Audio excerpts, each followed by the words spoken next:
Well, welcome back all my loyal vintage off-road YouTubers, and thanks once more for showing your support by visiting my classic dirt bike TV channel.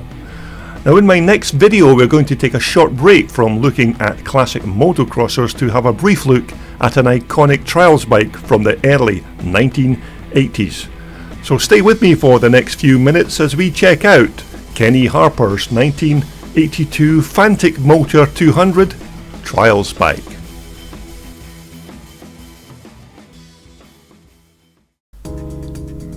Now this particular machine was a bike I captured at the 2020 Scottish Motorcycle Show, and as trials bikes go, these Italian made Fantic Motor 200s were very good machines for the early 1980s. Now Fantic is another one of the many Italian motorcycle manufacturers who began in 1968 making enduro motorcycles, mini bikes and even go-karts. Now Fantic began exporting machines to the United Kingdom in 1972 as part of a wave of manufacturers who were all taking advantage of the 16er laws, which basically stopped riders of 16 years old riding the bigger 250 machines. Now naturally you then saw an influx of manufacturers importing sporty little 50cc mopeds into the country, and Fantic jumped onto the same bandwagon with their sensational chopper style moped, which was hugely popular in the UK at the time and pretty quick for a little 50cc motorcycle. Although in the 1980s Fantic's trials machines were enjoying some successes in the observed Trials World Championships, taking 3 titles as well as 7 wins in the prestigious Scottish 6 Days Trial.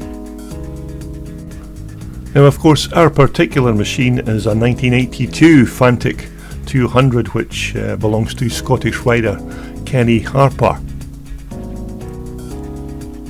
Now the motor is Fantic's own 200cc 2-stroke engine with the 6-speed gearbox and your standard wet multi-plate clutch. Now many of these Fantics were also fitted with Minarelli engines back in the day. Now generally these were very good little trials machines and performed well for a bike from 1982. Now maybe they were a little underpowered at 200cc, but then again trials bikes were never about horsepower. It was about the weight and balance of the overall package of the machine that was important, and this 1982 Fantic seemed to fit that bill almost perfectly. Now it's quite a large looking cylinder for a bike of 200cc's, but of course yet again this would have been designed to help dissipate the heat from that Fantic motor. Now the fuel is fed to the motor through this 26mm Oco carburetor, which is surprisingly enough made in Taiwan. Now the Chinese are now making cheap copies of this carburetor, but is not of the same quality as this original item.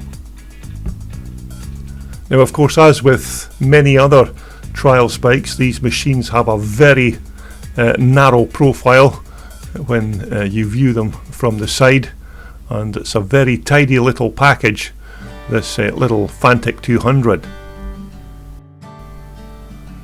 Now the front forks on this bike appear to be of decent quality, and I'm only guessing here, but I think these could be original Fantic manufactured parts, although as trials bikes are not really my forte, I of course could be completely wrong in that respect.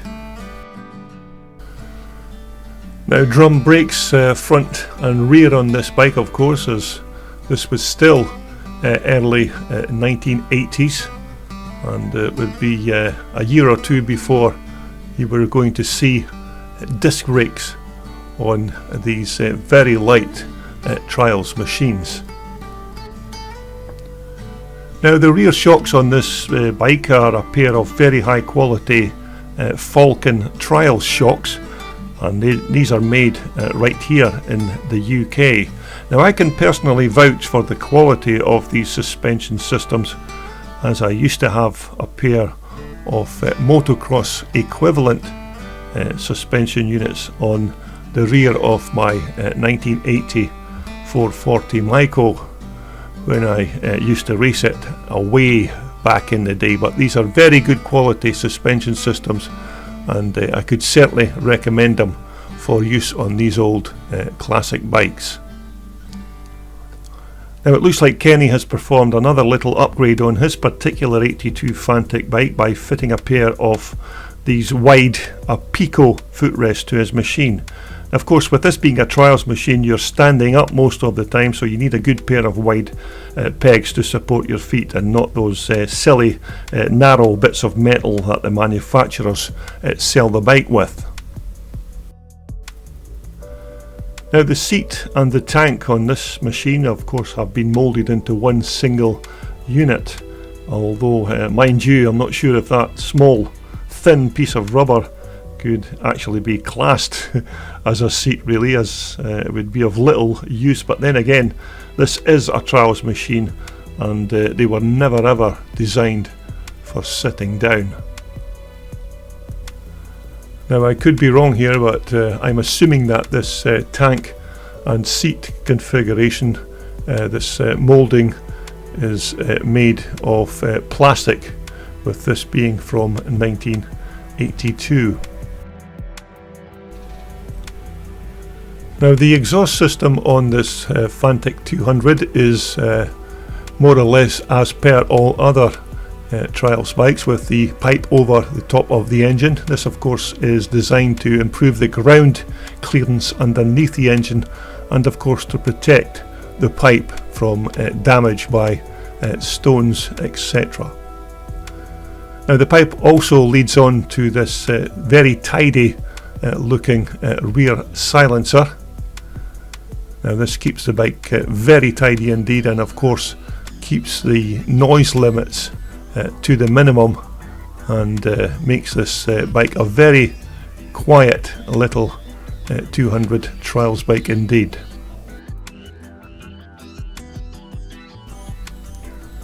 Now, this 1982 machine appears to still have many of its original controls from 1982, and most of the grips, cables, levers and throttle gasser appear period correct for that time. Although I think that possibly the handlebars may have been changed to these very nice quality rental bars. But nevertheless, the bike is still a very nice original example of one of these 1982 Fantic 200s. But generally, looking over the bike, and despite the upgrades of the new Falcon rear shocks and maybe these upgraded footrests, the bike is still a very good example of one of these little Fantics from that particular period. And it's only to be expected that a bike that's nearly 40 years old will have one or two parts changed. Although quite surprisingly, Kenny's little Fantic still has its original Gonelli Spanish-made front and rear mudguards, which is quite unusual for a 40-year-old machine. But overall, this is a very nice example of one of these trials machines from that early 1980s period. Now, there are not many examples, especially in this condition, of this lovely Fantic trials machine, although one of the things I did notice that I thought was missing on this bike was a pair of those little side panels, which I think were missing from this particular example. But nevertheless, still a cracking looking little trials bike from 1982. So there you have it, a little short departure from our usual look at classic motocross machines, but nevertheless something different and very interesting. Now, there are many other machines waiting for their turn to feature on my channel, so I do hope you'll continue to support my video channel by subscribing to see more of these iconic off-road machines from way back in the day. So once again, thank you very much for watching, and stay safe riding your own off-roaders, and we'll speak again very soon. This video was brought to you in association with WorldSport, the world's #1 supplier for all your off-road and leisure sportswear. Just visit their online website for more information.